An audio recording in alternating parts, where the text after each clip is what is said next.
பிரச்சாரத்தை ஆரம்பிக்கலை. நான் வந்து மரியாதைக்குரிய அண்ணன் எடப்பாடியார் அவர்கள் சென்னையில் ஒரு பகுதிக்கு வராரு. நான் சென்னை இன்சார்ஜ்ன்ற முறையில் கலந்து கொண்டேன்.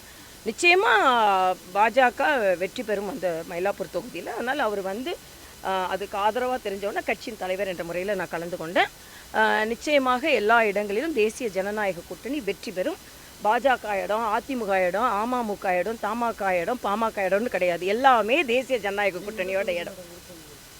எங்கள் கட்சியில் விருப்பம் மனுலாம் கொடுக்குற பழக்கம் இல்லை. எங்கள் கட்சி என்னை போட்டி போட சொன்னால் நான் நிச்சயமாக போட்டி போடுவேன்.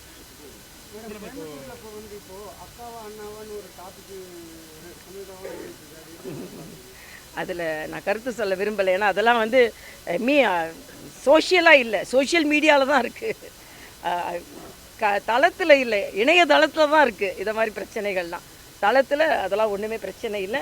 அதனால் இணையதளத்தில் இருக்கிற பிரச்சனையை பற்றி நாம் அதிகமாக கருத்து சொல்ல வேண்டான்னு நான் நினைக்கிறேன்.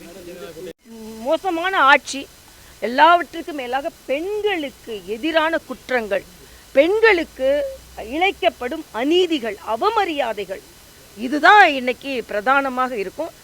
முதலமைச்சர் சொல்கிறாரு இது டெல்லிக்கும் தமிழ்நாட்டுக்கும் நடக்கின்ற தேர்தல் இல்லை. நான் சொல்கிறேன் தமிழ்நாட்டு பெண்களுக்கும் திமுகவிற்கும் இந்தி கூட்டணிக்கும் நடக்கின்ற போட்டி தேர்தல். அதனால் பெண்கள் எல்லாம் வெகுண்டு எழுந்து நிச்சயமாக திமுகவுக்கு எதிராக வாக்களிப்பார்கள். அதில் எந்த மாற்று கருத்தும் இல்லை. இன்னொன்று, திமுகவால் கூட்டணியை முழுமையாக நிம்மதியாக அவர்களால் செயலாற்ற முடியாது. புதுச்சேரியில் அவங்களால சரியாக கொண்டு போக முடியல. எங்களை பார்த்து நீங்கள் வந்து பலவீனமாக இருக்கீங்க, மெதுவாக இருக்கீங்க அப்படிலாம் சொல்லி கொண்டு இருந்தார்கள். ஆனால் நாங்கள் கூட்டணி பேச்சுவார்த்தை நடத்தி முடித்து எத்தனை இடங்கள் என்பதை நிறைவு செய்து எந்தெந்த இடங்களில் யார் போட்டி போடுகிறார்கள் என்பதை நாங்கள் நிறைவு செய்து விட்டோம். அதனால் நிச்சயமாக நாங்கள் வெற்றி பெறப் போகிறோம்.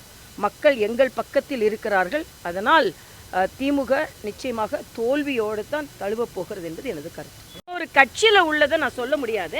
ஆனால் நேற்றுலேருந்து தாமரையில் போட்டி போட்டால் ஏதோ அழுத்தத்தில் போட்டி போடுறாங்களாம். அதே இது உதயசூரியனில் போட்டி போட்டால் விருப்பத்தில் போட்டி போடுறாங்களே. இது என்னங்க அர்த்தம்? தாமரை வந்து 18 மாநிலங்கள் ஆட்சி செய்கிறது, இந்தியாவே ஆட்சி செய்கிறது. அதனால் நீங்கள் சொன்னீங்கன்னா இந்தியாவிலே பலமான சின்னம் எதுனா தாமரை சின்னம். தாமரை சின்னத்தில் போட்டி போட்டால் மட்டும் அழுத்தத்தில் போட்டி போடுறாங்களாம். கருணாஸ் போன்றவர்கள் உதய சின்னத்தில் போட்டி போட்டால் விருப்பப்பட்டு போட்டி போடுறாராம். அதே இது தாமரைக்கு சின்னம் அவமானத்தின் சின்னம். எதை வச்சு நீங்கள் சொல்கிறீங்க? கடுமையான கண்டனத்தை நான் தெரிவிக்கிறேன். இந்த தாமரை என்பது லட்சுமி உட்கார்ந்துருக்கிறதும் தாமரை தான், சரஸ்வதி அமர்ந்திருப்பதும் தாமரை தான், நம்ம நாட்டோட பூவும் தாமரை தான். இன்னும் அவமான சின்னம் எப்படி சொல்ல முடியும்? நாங்கள் எல்லாத்துக்கும் இந்த நாட்டுக்கு பெருமை சேர்த்து கொண்டு இருக்கிறோம். மரியாதைக்குரிய பாரத பிரதமர் பெருமை சேர்த்து கொண்டு இருக்கிறார். நீங்கள் தான் அடிமையாக உதயசூரியன் சின்னத்தில் போட்டி போடுறவங்கெல்லாம் அடிமைன்னு நான் சொல்லுவேன். அங்கே நாங்கள் எங்களோட போட்டி போடுறதெல்லாம் விருப்பமான போட்டி போடுவேன்னு சொல்கிறேன். எங்கேயுமே நாங்கள் அழுத்தம் கொடுக்கல. ஆனால் இதில் உதயசூரியனில் போட்டி போட்டால் அதெல்லாம் விருப்பத்தின் பெயரிலாம், தாமரையில் போட்டி போட்டால் இல்லை அழுத்தத்தின் பெயரிலாம். இது எங்கேருந்து இந்த தியரியை நீங்கள் கண்டுபிடிச்சிங்கன்னு நான் கேட்குறேன். தாமரையில் அண்ணன் ஜி.கே. வாசன் அவர்கள் தேசியவாதி. அவர் தாமரையில் போட்டி போட வேண்டும் என்பதை அந்த கோரிக்கையை அவர் ஏற்றிருக்கிறார். அவர் போட்டி போடுகிறார். இதெல்லாம் நாங்கள் இணைந்து தான் போட்டி போட போகிறோம். அதனால் நான் ஏற்கனவே சொன்ன மாதிரி இது இந்த தொகுதி அந்த தொகுதி இல்லை, தேசிய ஜனநாயக கூட்டணியின் தொகுதி, மக்களின் தொகுதி. நாங்கள் எங்களோட தேர்தல் அறிக்கையை மக்களுக்காக மக்களிடமிருந்து தான் நாங்கள் சொன்னோம். அதனால் நாங்கள் அமைச்சர்கள்லாம் பேச ஆரம்பிச்சிருக்காங்க. பாஜகவில் முதலமைச்சர் டெல்லி போனாலே பயம் வந்துடுது. டெல்லிக்கு போகிறாங்க அப்படின்னா டெல்லி நம்ம நாட்டோட தலைநகரம், டெல்லியில் தலைவர்கள் இருக்கிறார்கள். அதனால் எங்கள் கூட்டணி சுமூகமான கூட்டணியாக இருக்கிறது என்பது எனது கருத்து. என்னொன்று, விடுதலை சிறுத்தைகள், கம்யூனிஸ்டுகள், மதிமுக எல்லாம் குறைச்சி வாங்கிக்கிட்டு பாஜக உள்ளே வந்துடும் பயந்து குறைச்சி வாங்குறாங்களாம். ஆக நீங்கள் அடிமையாக குறைச்சிக்கிறீங்கன்னு சொல்கிறத விட்டுட்டு பாஜக மேலே ஏன் நீங்கள் பழிய தூக்கி போடுறீங்க?